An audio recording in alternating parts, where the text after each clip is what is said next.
Waktu usiaku sekitar 20 tahun di liburan musim panas sebelum tahun terakhir kuliah, aku berhasil dapat magang di sebuah kantor jasa keuangan di pusat Jakarta. Bukan posisi yang keren atau bergengsi. Sebagian besar pekerjaanku cuma input data, main sama spreadsheet, dan duduk di depan komputer seharian. Tapi gajinya lumayan untuk anak kuliahan, dan di CV kelihatan sangat bagus. Di bagian tempat para intern, ada 7 orang lain selain aku. Kami dijejalkan di area kantor terbuka, deretan kubikel rendah yang sama sekali tidak memberi privasi, cuma cukup tinggi supaya obrolan basa-basi bisa dihindari kalau kamu mau pura-pura sibuk. Dari 7 orang intern itu, 5 diantaranya lumayan asik. Mereka anak kuliahan santai, down to earth, yang nggak terlalu menganggap magang ini sebagai perkara hidup dan mati.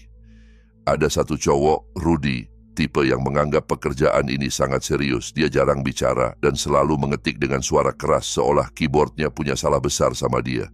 Tapi intern ketujuh yang namanya Dimas benar-benar lain sendiri. Waktu pertama kali kenal, dia kelihatan biasa saja, mungkin sedikit canggung, tapi kami semua juga begitu di awal. Dia tinggi, kurus, kulitnya pucat, dengan rambut hitam berantakan yang selalu tampak sedikit lepek. Dia jelas bukan tipe anak magang finansial pada umumnya. Yang bikin aku terganggu bukan penampilannya, tapi cara dia bersikap terhadapku. Awalnya halus.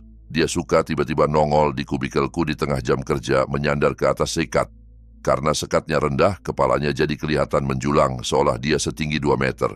Dia memiringkan kepala sedikit, memasang senyum aneh yang membeku di wajahnya, lalu mulai bicara dengan suara dibuat-buat, sengaja terdengar menyeramkan, seperti orang yang mencoba menirukan suara tokoh psikopat.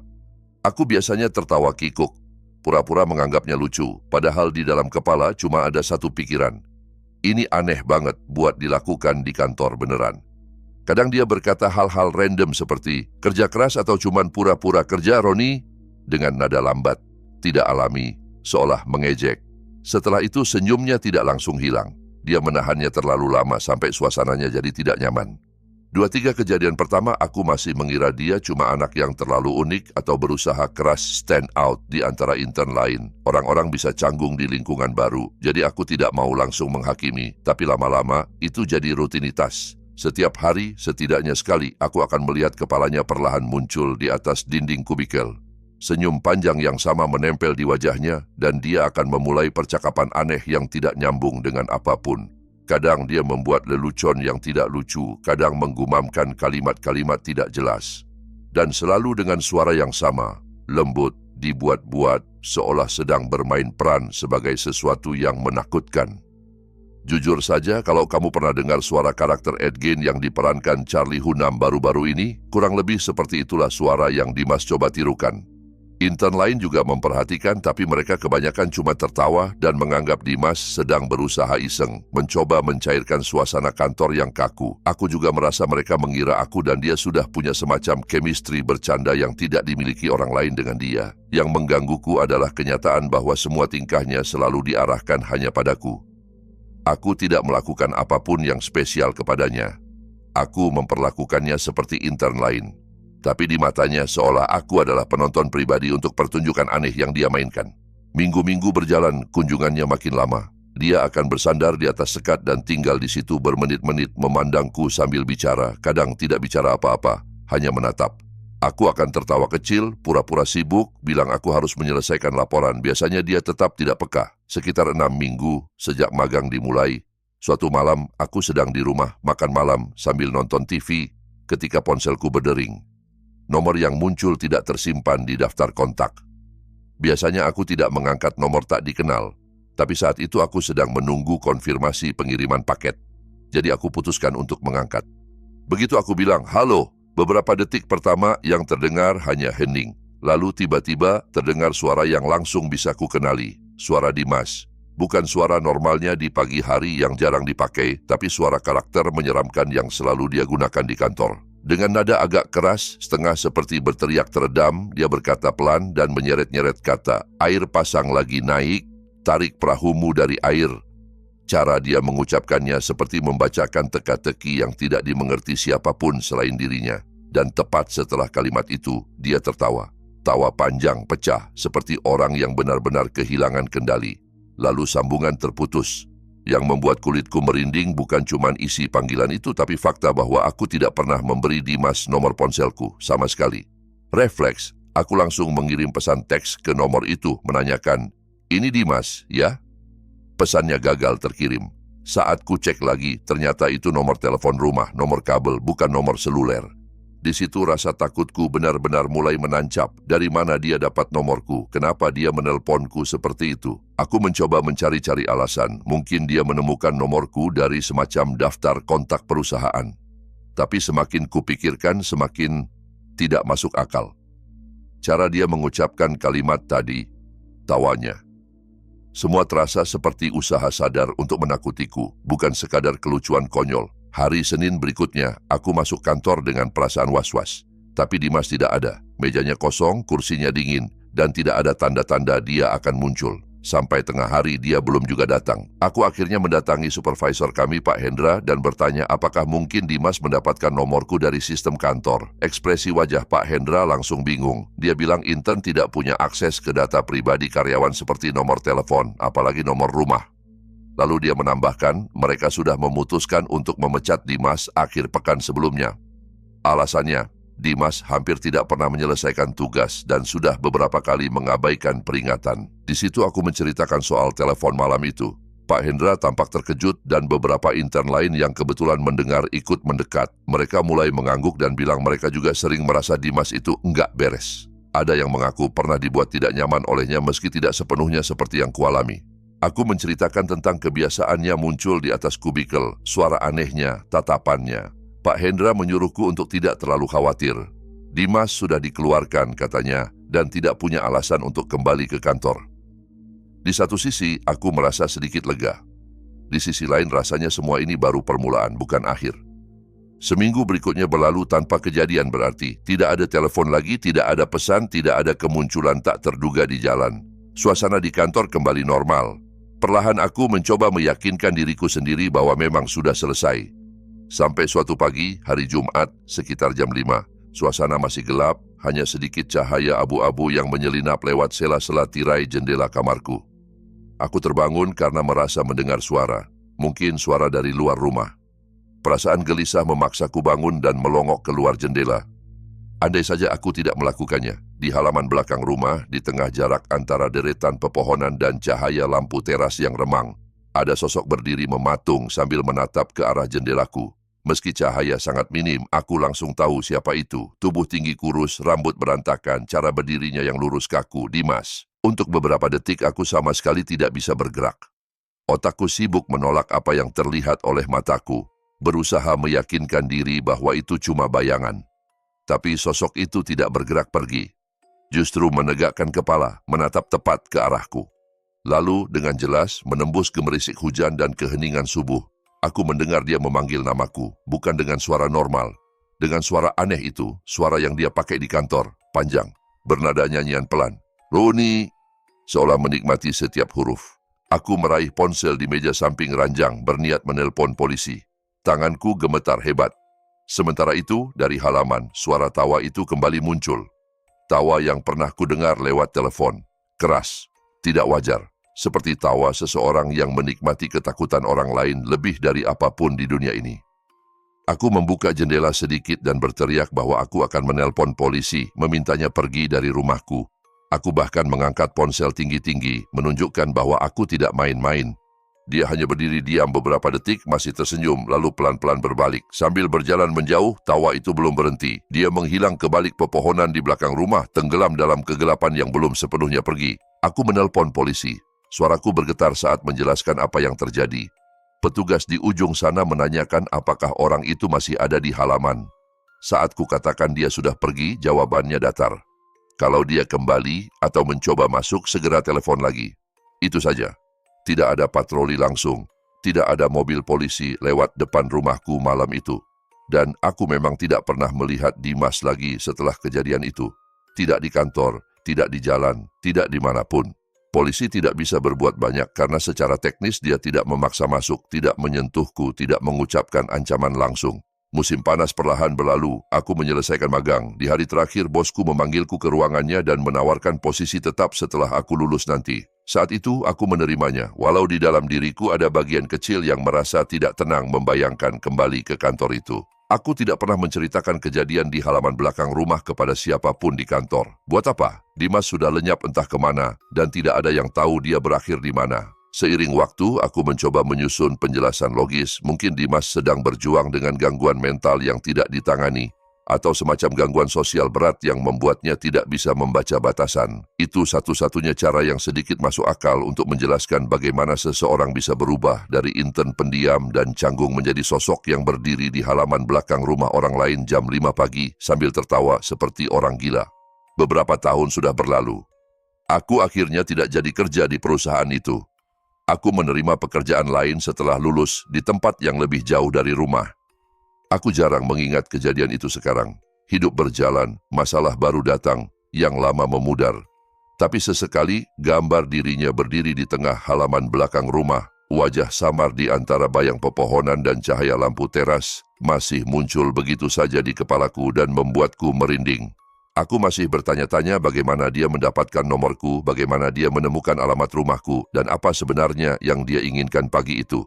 Di zaman sekarang, mencari data pribadi orang lain di internet memang bukan hal sulit, tapi ketakutan yang dia tinggalkan sangat nyata. Selama beberapa bulan dalam hidupku, aku bekerja bersama seseorang yang bukan sekadar aneh. Ada sesuatu yang jauh lebih gelap di dalam dirinya. Dan sebanyak apapun waktu berlalu, aku tahu satu hal. Aku tidak akan pernah lupa suara tawanya di dalam gelap. Seolah semua ini cuma lelucon besar yang hanya dia sendiri yang mengerti. Kalau menurutmu cerita barusan sudah cukup mengganggu, sebaiknya tarik napas dulu, karena cerita selanjutnya mungkin membuatmu lebih waspada setiap kali merasa ada seseorang yang memperhatikanmu dari balik jendela kamarmu sendiri. Aku berusia 17 tahun ketika semua ini terjadi.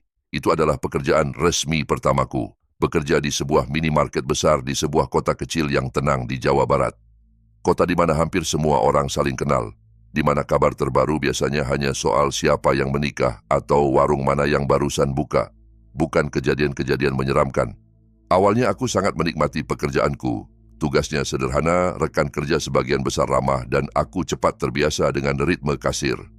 Memindai barang, menyapa pelanggan, mengucapkan terima kasih. Di jam-jam sepi, kami para kasir dan beberapa anak bagian stok suka berkumpul di dekat pintu masuk. Kami ngobrol macam-macam, sinetron di TV, film horor yang barusan kami tonton, mengeluh tentang pelanggan yang menyebalkan, atau bercanda soal karyawan senior yang tingkahnya unik. Itu satu-satunya momen di mana aku tidak merasa sekadar berdiri di belakang mesin kasir, menatap layar dan dinding kosong. Suasana kerja juga banyak dipengaruhi siapa supervisor shift hari itu. Kalau supervisornya masih muda, suasana lebih santai. Orang-orang bisa main ponsel sebentar di belakang kasir, ngobrol pelan-pelan, asal tetap memperhatikan pelanggan. Di antara semua rekan kerja, ada satu orang yang awalnya tidak terlalu kuperhatikan. Namanya Bayu. Umurnya 24 tahun, sedikit kikuk, tipe orang yang seolah-olah tidak pernah benar-benar mengerti isyarat sosial. Rambutnya sedikit panjang, di fase canggung, sedang dibiarkan tumbuh tapi belum sampai menyentuh bahu. Dia ditempatkan di bagian susu dan produk dingin. Jadi kami tidak terlalu sering berinteraksi. Dia jarang bicara, dan ketika ada yang lewat, dia biasanya hanya mengangguk singkat. Tidak ada yang benar-benar dekat dengannya, dia hanya ada. Sesekali kami semua saling sapa di grup chat karyawan yang dibuat untuk jadwal shift, permintaan tukar jadwal, dan lelucon-lelucon ringan. Bayu ada di grup itu juga. Awalnya aku tidak memperhatikan, tapi beberapa minggu kemudian dia mulai mengirim pesan pribadi langsung ke aku. Awalnya tidak ada yang aneh. Dia bertanya soal jadwal, menanyakan apakah aku bisa tukar shift, atau sekadar memastikan aku masuk hari tertentu. Tapi lama-kelamaan, topiknya mulai bergeser. Dia mulai bertanya soal kehidupanku di luar kerja. Musik apa yang aku suka? Biasanya aku ngapain setelah pulang, aku pergi sama siapa di akhir pekan.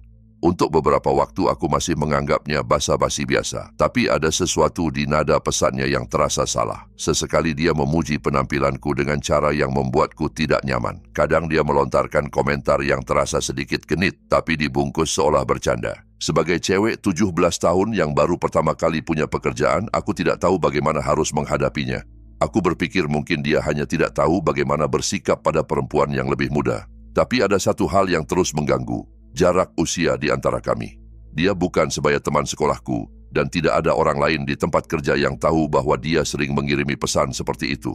Tidak lama kemudian, perilakunya mulai terasa mengganggu. Dia selalu muncul di kolom komentar setiap kali aku memposting sesuatu di media sosial. Kadang pesannya dikirim larut malam. Tidak ada ancaman jelas, tapi ada ketekunan yang tidak wajar, sesuatu yang membuatku gelisah. Aku tidak ingin menciptakan suasana canggung di tempat kerja. Orang-orang selalu bilang, jangan campur urusan job dengan urusan hati, dan aku ingin bisa tetap bekerja dengan tenang. Jadi, sebagian besar waktunya, aku memilih mengabaikan pesan-pesannya. Suatu hari, aku sedang di rumah menonton Stranger Things, serial favoritku. Aku benar-benar tenggelam dalam alur cerita. Semua lampu di kamar sudah dimatikan kecuali cahaya dari layar. Beberapa hari kemudian, di minimarket, kami semua berkumpul di depan, membicarakan berbagai serial yang lagi hits.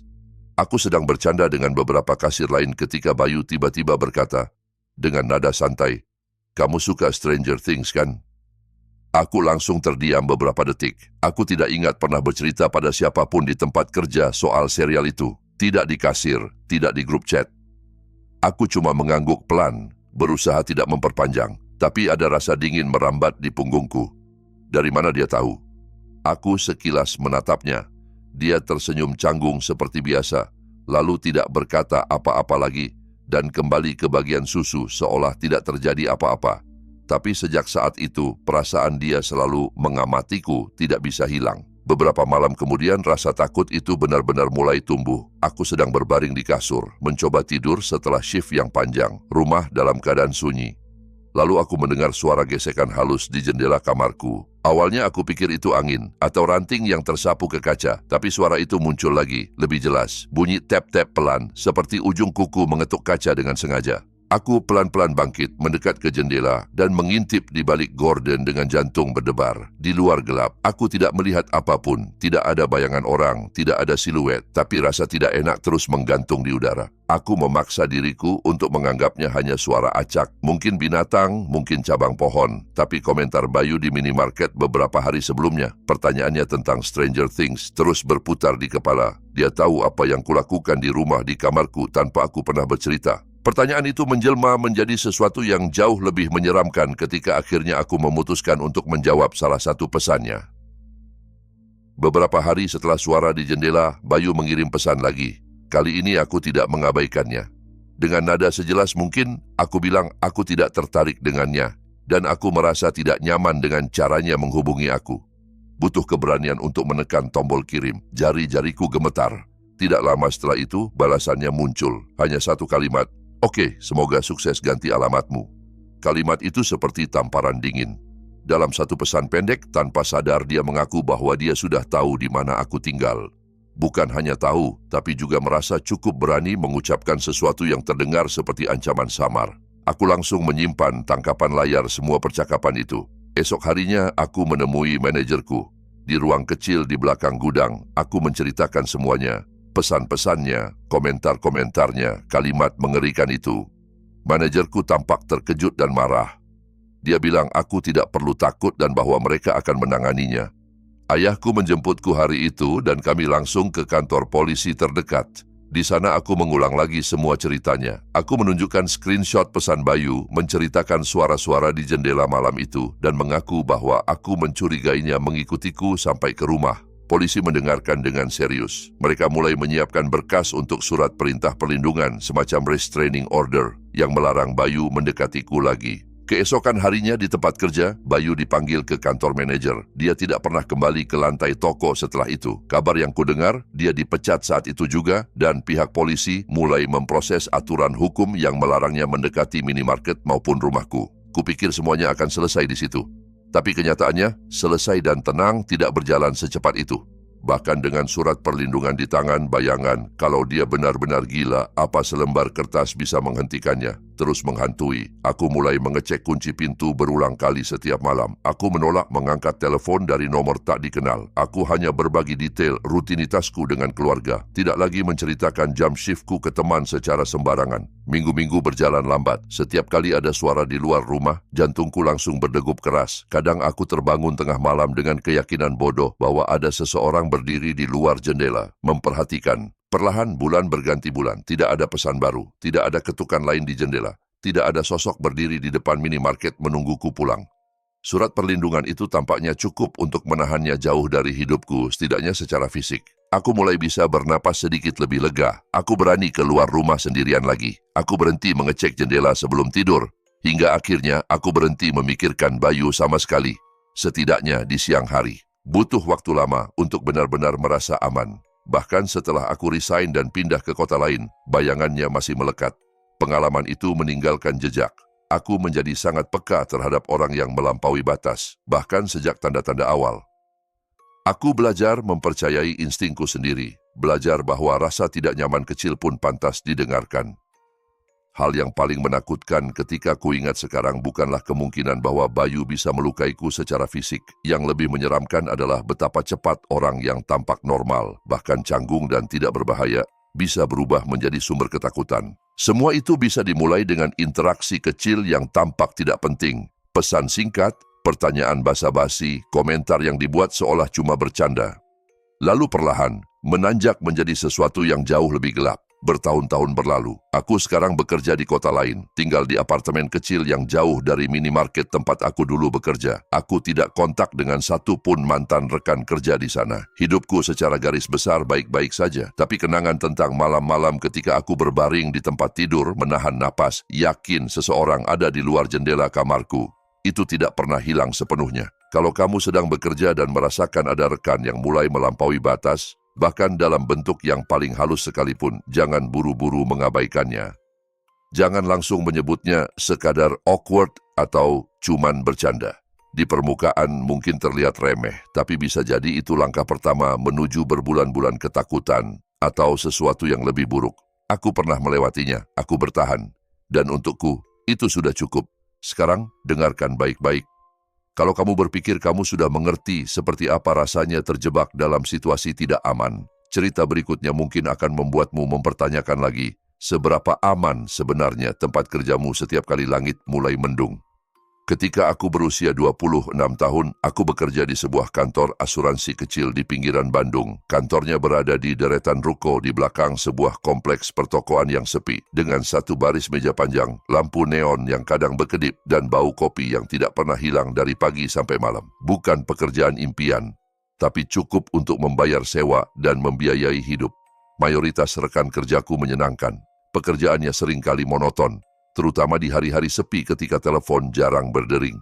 Tapi buatku saat itu, monoton sama dengan aman. Aku biasanya masuk shift pagi hingga sore. Tapi di satu hari Jumat tertentu, manajer memintaku membantu menutup kantor lebih malam karena ada tumpukan berkas klaim nasabah yang harus dibereskan. Sejak pagi, televisi di rumah sudah penuh dengan peringatan cuaca buruk. Ramalan bilang akan ada badai besar, hujan deras disertai angin kencang. Saat aku membuka jendela sebelum berangkat kerja, langit sudah tampak berat, awan hitam menggantung rendah.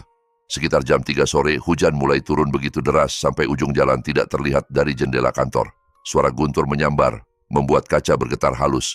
Jujur saja, aku sebenarnya menikmati suasananya. Badai di luar, hangat dan terang di dalam, rasanya seperti berada di dalam gelembung kecil yang terlindung. Menjelang sore, manajer memutuskan membiarkan sebagian besar karyawan pulang lebih awal sebelum cuaca memburuk. Hanya beberapa orang yang menawarkan diri untuk tinggal membantu menyelesaikan berkas. Pada akhirnya, tinggal aku dan satu orang yang baru 2 minggu bekerja di kantor itu, Andi. Andi awalnya hanya cowok baru yang pendiam. Umurnya sekitar awal 30, tinggi, kurus dengan cara bicara yang jarang dan selalu terdengar datar. Ada sesuatu yang samar-samar membuatku tidak nyaman, tapi aku tidak pernah bisa menjelaskannya. Dia tidak pernah mengatakan hal kasar, tidak pernah menggoda. Dia hanya selalu ada. Kalau aku ke pantry untuk membuat kopi, 2 menit kemudian dia menyusul pura-pura mengisi ulang air. Kalau aku ke rak arsip di belakang, dalam beberapa menit dia muncul dengan alasan mencari map lain. Awalnya aku menganggapnya kebetulan, lalu aku memaksa diriku untuk percaya bahwa dia hanya gugup dan berusaha memulai interaksi. Sampai hari itu, pukul 5 sore, badai sudah mengamuk penuh.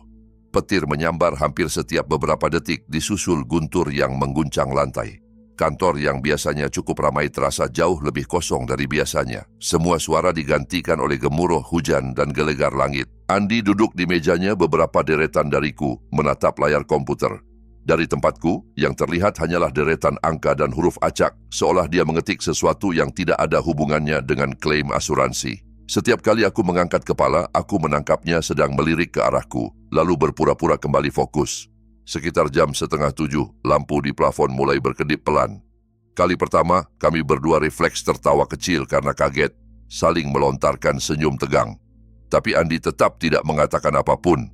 Ia hanya menatap lampu beberapa detik, lalu kembali duduk. Beberapa menit kemudian listrik benar-benar padam. Lampu, komputer, AC, semua mati bersamaan. Hanya suara badai yang tersisa. Beberapa detik kemudian, lampu darurat menyala, melemparkan cahaya oranye redup yang membuat bayangan di dinding tampak lebih panjang dan ganjil. Aku berkata setengah bercanda, mungkin ini pertanda kami harus pulang saja. Tidak ada gunanya memaksa kerja di tengah mati listrik seperti ini. Andi tidak langsung menjawab, yang terdengar hanya suara kunci beradu. Aku menoleh dan melihatnya berdiri di dekat pintu depan, memutar kunci dan mengunci pintu kaca dari dalam. Ia bergumam bahwa di luar terlalu berbahaya untuk pergi sekarang.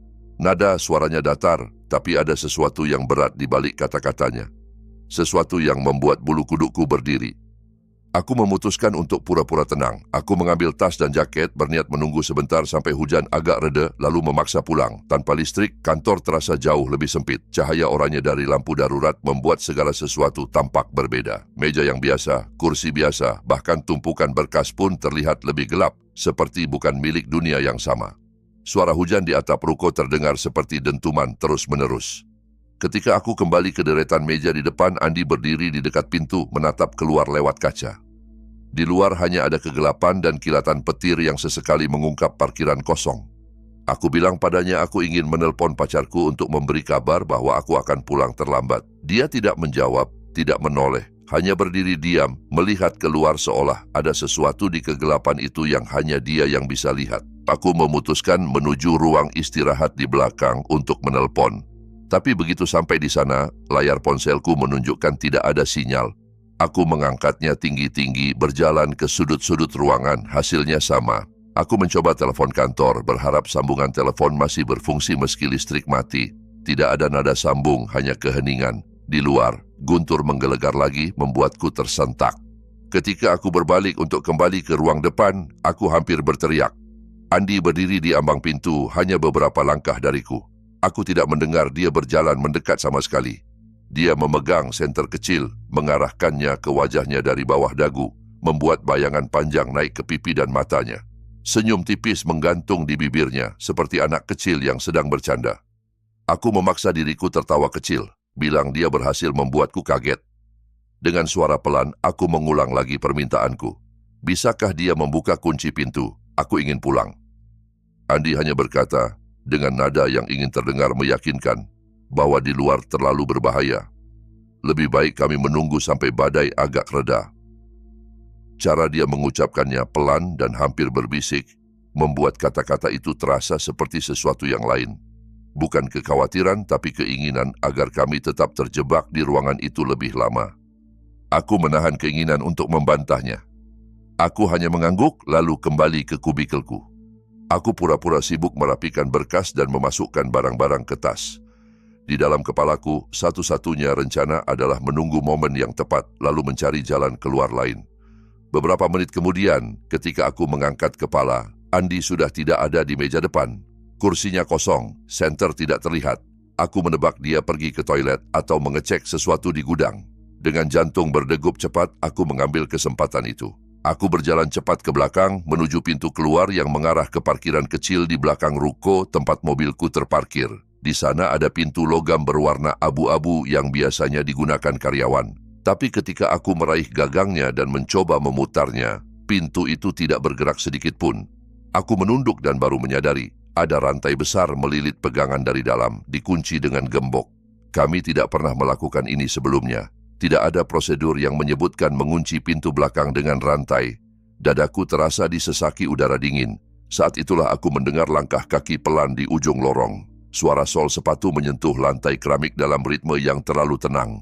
Aku segera menyingkir ke samping dan masuk ke ruangan kecil di sebelah kanan. Gudang peralatan dan stok alat tulis.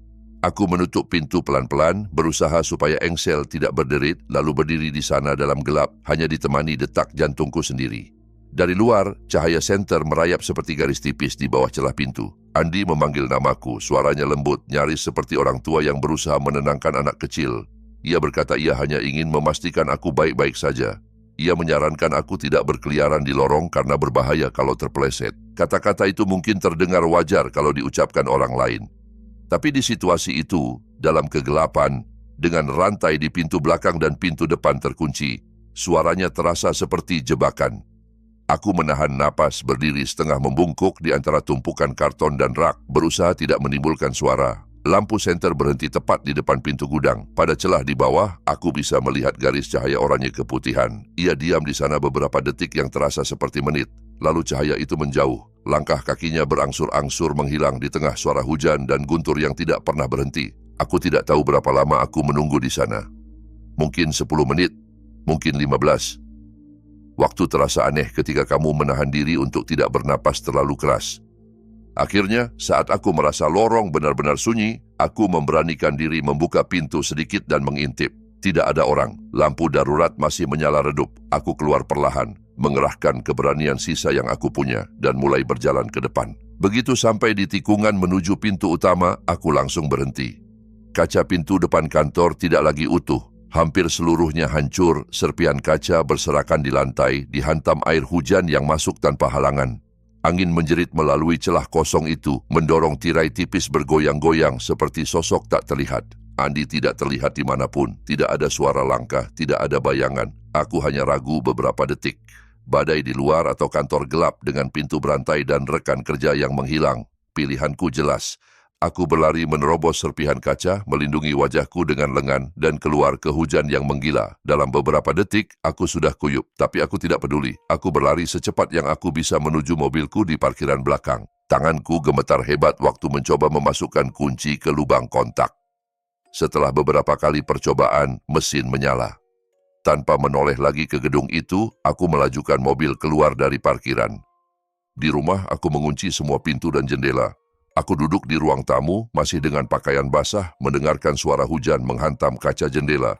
Setiap kilat membuat bayangan di ruangan bergoyang dan setiap bayangan membuatku semakin tegang. Aku tidak tidur malam itu. Keesokan paginya, aku menelpon manajer dan menceritakan apa yang terjadi. Dia terdengar ragu, seolah mengira aku melebih-lebihkan. Tapi ketika dia sampai di kantor dan melihat sendiri kaca depan yang hancur dan lantai basah oleh hujan, suaranya berubah. Polisi dipanggil. Mereka memintaku datang ke kantor untuk memberikan keterangan. Di sana aku menceritakan semuanya lagi. Mati listrik, pintu dikunci, pintu belakang berantai, senter, suara Andi memanggil namaku, kaca pecah. Mereka mendengarkan, mencatat, lalu pergi memeriksa sekitar. Mobil Andi masih ada di parkiran saat itu. Pintu tidak dikunci. Kuncinya tergeletak begitu saja di kursi pengemudi seolah sengaja ditinggalkan. Dompetnya, ponsel, dan beberapa barang pribadi masih di dalam. Seolah dia pergi dengan sukarela, tapi juga tidak benar-benar pergi. Rekaman CCTV di kantor tidak banyak membantu. Sistemnya dimatikan secara manual beberapa jam sebelum listrik padam. Waktu pemeriksaan tidak ada satupun rekaman malam itu. Seolah ada seseorang yang sudah mempersiapkan hilangnya jejak. Andi tidak pernah ditemukan. Tidak di rumah kontrakannya, tidak di rumah asalnya di luar kota, tidak dimanapun. Rekan kerja berspekulasi macam-macam. Mungkin dia mengalami gangguan jiwa mendadak, mungkin ada masalah keluarga, mungkin dia panik saat badai dan melarikan diri begitu saja. Tidak ada yang bisa membuktikan satupun teori itu. Yang tersisa hanyalah kantor asuransi kecil dengan kaca depan yang diganti baru, dan satu karyawati yang tidak lagi bisa merasa aman di dalam ruangan yang sesempit itu. Sebulan kemudian, aku mengajukan resign. Secara resmi alasanku adalah ingin mencari kesempatan baru. Dalam hati, aku tahu aku tidak sanggup lagi bekerja di ruangan yang sama, di deretan meja yang sama, ditemani suara printer dan telepon, tapi juga ditemani bayangan akan lampu oranye redup, pintu berantai, dan seseorang yang memanggil namaku dalam gelap. Tidak ada lagi insiden setelah itu. Tidak ada sosok di depan rumahku, tidak ada pesan misterius, tidak ada telepon tengah malam. Tapi efeknya sudah terlanjur menetap. Kadang ketika hujan turun sangat deras dan listrik di rumah tiba-tiba padam, aku masih merasakan panik yang sama merayap naik dari perut ke dada. Pada akhirnya, mungkin memang benar. Tidak semua orang yang duduk diam di meja sebelahmu hanya sibuk dengan pekerjaannya. Ada yang sibuk dengan pikiran mereka sendiri, dengan niat yang tidak akan pernah kamu bayangkan sampai kamu terjebak sendirian dengan mereka. Dan seringkali ketika kamu menyadari itu, kamu sudah berada terlalu jauh di dalam situasi yang tidak bisa kamu kontrol. Kalau setelah mendengar semua cerita ini kamu merasa sedikit lebih waspada pada kegelapan di sekitar tempatmu bekerja atau tidur malam ini, Jangan biarkan rasa itu begitu saja hilang. Kalau kisah-kisah ini membuat bulu kudukmu berdiri, tinggalkan like-mu, subscribe kalau kamu berani mendengar cerita berikutnya, dan tulis di komentar di titik mana kamu mulai merasa seolah ada seseorang yang diam-diam mengamatimu juga.